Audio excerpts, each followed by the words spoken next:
नमस्कार दोस्तों, जय हिंद, वंदे मातरम। आप सभी का स्वागत है बिहार के सबसे भरोसेमंद और तेज न्यूज चैनल में।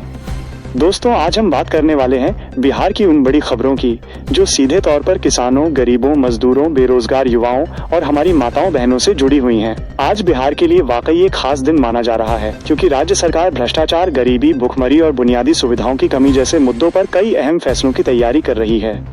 बिजली, पानी और जन सुविधाओं को लेकर भी सरकार की ओर से बड़े कदम उठाने की बात सामने आ रही है।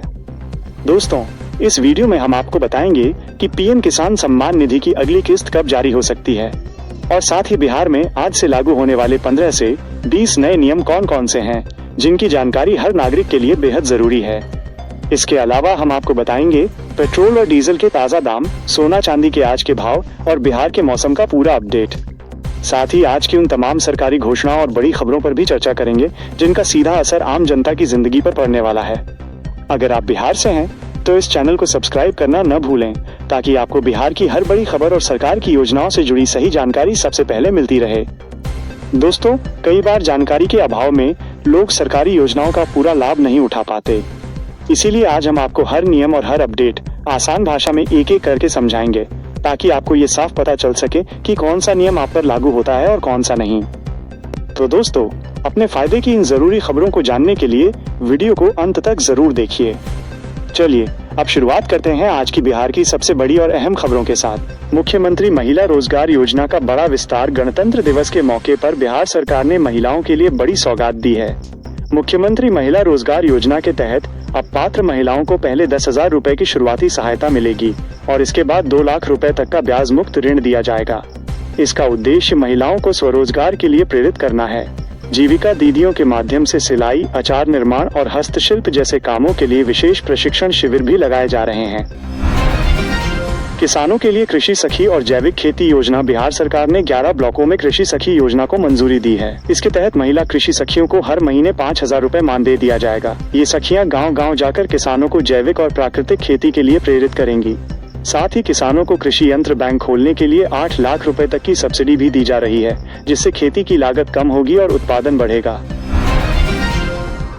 मुख्यमंत्री वृद्धजन पेंशन योजना में सुधार। गणतंत्र दिवस पर बुजुर्गों के लिए पेंशन व्यवस्था को और आसान बना दिया गया है। अब 60 से 79 वर्ष के बुजुर्गों को 400 रुपए और 80 वर्ष से ऊपर के बुजुर्गों को 500 रुपए प्रतिमाह सीधे बैंक खाते में डीबीटी के जरिए भेजे जाएंगे। आधार और बैंक खाते को अनिवार्य कर दिया गया है। पंजीकरण की प्रक्रिया पूरी तरह डिजिटल होने से अब बुजुर्गों को सरकारी दफ्तरों के चक्कर नहीं लगाने पड़ेंगे। छात्रों को स्टूडेंट क्रेडिट कार्ड का नया लाभ। बिहार सरकार ने उच्च शिक्षा के लिए स्टूडेंट क्रेडिट कार्ड योजना को और सरल बना दिया है। अब छात्र 4 लाख रुपए तक का शिक्षा ऋण बिना बैंक गारंटी के ले सकेंगे। तकनीकी और सामान्य पाठ्यक्रमों के साथ साथ प्रतियोगी परीक्षाओं की तैयारी करने वाले छात्रों को भी फायदा मिलेगा। यूपीएससी और बीपीएससी की प्रारंभिक परीक्षा पास करने वाले बीसीईबीसी छात्रों को 50,000 रुपए से 1 लाख रुपए तक की प्रोत्साहन राशि दी जाएगी। छात्रों के लिए पोशाक और साइकिल योजना। कक्षा 9वीं में नामांकन लेने वाले छात्र छात्राओं के लिए साइकिल की राशि सीधे उनके बैंक खाते में भेज दी गई है। साथ ही मुख्यमंत्री पोशाक योजना के तहत सरकारी स्कूलों के बच्चों को यूनिफॉर्म के लिए फंड जारी किया गया है। इसका उद्देश्य स्कूल छोड़ने की दर को कम करना है, खासकर ग्रामीण क्षेत्रों में लड़कियों की शिक्षा को बढ़ावा देना। इससे दूर दराज के इलाकों में शिक्षा की पहुंच मजबूत हुई है। स्वास्थ्य सेवाओं में बड़ा विस्तार। बिहार सरकार ने स्वास्थ्य सेवाओं को मजबूत करने के लिए सभी 19 सामुदायिक स्वास्थ्य केंद्रों को विशेषज्ञ अस्पतालों में अपग्रेड करने का फैसला लिया है। पटना में लोकनायक जयप्रकाश नारायण सुपर स्पेशलिटी अस्पताल का निर्माण अंतिम चरण में है, जिसमें 400 आधुनिक बेड होंगे। जिला अस्पतालों में मुफ्त जांच और दवा वितरण को सख्ती से लागू किया गया है, जिससे मरीजों को बेहतर इलाज मिल सके। स्मार्ट मीटर से बिजली बिल में राहत। पटना समेत कई शहरों में स्मार्ट मीटर लगाने के बाद लोगों को बिजली बिल में बड़ी राहत मिली है। रिपोर्ट के अनुसार करीब 40% परिवारों का बिजली बिल शून्य आया है। सोलर पैनल और कम खपत वाली तकनीक अपनाने वालों को अतिरिक्त छूट दी जा रही है। सरकार समय पर बिल भुगतान करने वाले उपभोक्ताओं को भी विशेष लाभ दे रही है, जिससे मध्यम वर्ग पर आर्थिक बोझ कम हुआ है। पर्यटन और स्वरोजगार को बढ़ावा। नई पर्यटन नीति के तहत बिहार सरकार युवाओं और उद्यमियों को 30% तक की सब्सिडी दे रही है। पर्यटन स्थलों के पास होटल, होमस्टे और मनोरंजन पार्क बनाने वालों को बैंक लोन में भी सहायता दी जा रही है। इससे पर्यटन को बढ़ावा मिलेगा और स्थानीय युवाओं को गाइड, ड्राइवर और होटल प्रबंधन जैसे क्षेत्रों में रोजगार के नए अवसर मिलेंगे। ग्रामीण सड़कों का 2 लेन विस्तार। ग्रामीण विकास को मजबूत करने के लिए बिहार सरकार ने प्रमुख ग्रामीण सड़कों को 2 लेन में बदलने का काम शुरू कर दिया है। मुख्यमंत्री ने समृद्धि यात्रा के दौरान कई जिलों में नई सड़कों और पुलों का उद्घाटन किया है। इससे किसानों को फसल मंडी तक पहुंचाने में सुविधा होगी। बेहतर सड़क नेटवर्क से एम्बुलेंस और आपातकालीन सेवाएं भी गांवों तक जल्दी पहुंच सकेंगी। डेयरी सेक्टर में बम्पर रोजगार। बिहार को दुग्ध उत्पादन में अग्रणी बनाने के लिए 1528 गांवों में नई दुग्ध उत्पादक समितियां बनाई जाएंगी। सभी पंचायतों में सुधा मिल्क पार्लर खोले जाएंगे, जिससे स्थानीय युवाओं को रोजगार मिलेगा। पशुपालकों को दूध का बेहतर मूल्य और बोनस सीधे खाते में मिलेगा। इसके लिए पशुपालन विभाग ने सब्सिडी वाले पशु लोन की भी व्यवस्था की है।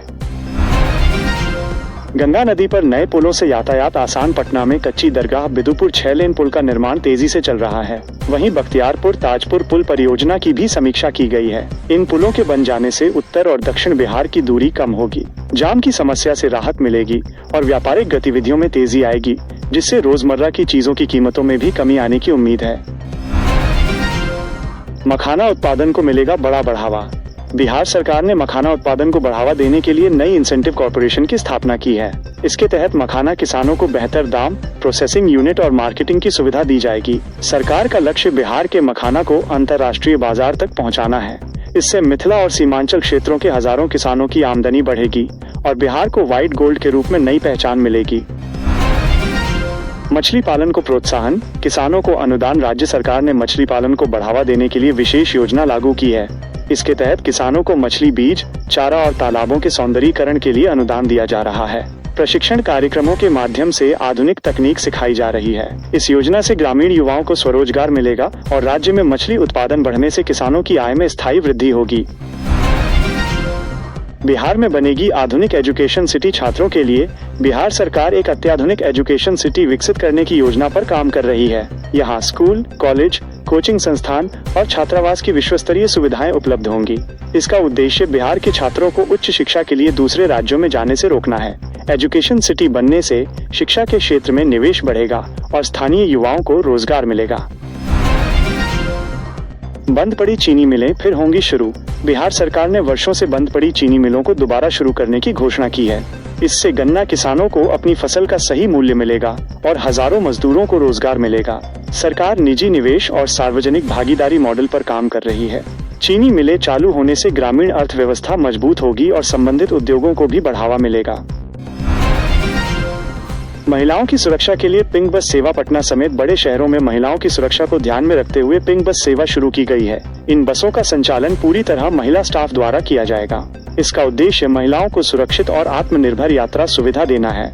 कॉलेज, ऑफिस और बाजार जाने वाली महिलाओं को इससे खास फायदा मिलेगा। सरकार भविष्य में इस सेवा को अन्य शहरों तक भी विस्तार देने की योजना बना रही है। ग्रीन एनर्जी प्रोजेक्ट से बढ़ेगा बिजली उत्पादन। बिहार सरकार ने काजल सोलर एनर्जी प्रोजेक्ट के तहत नवीकरणीय ऊर्जा उत्पादन को दोगुना करने का लक्ष्य रखा है। सोलर प्लांट लगाने से पर्यावरण संरक्षण के साथ साथ बिजली की लागत भी कम होगी। इस परियोजना से राज्य को ऊर्जा आत्मनिर्भर बनाने में मदद मिलेगी और युवाओं के लिए ग्रीन एनर्जी सेक्टर में नए रोजगार के अवसर भी पैदा होंगे।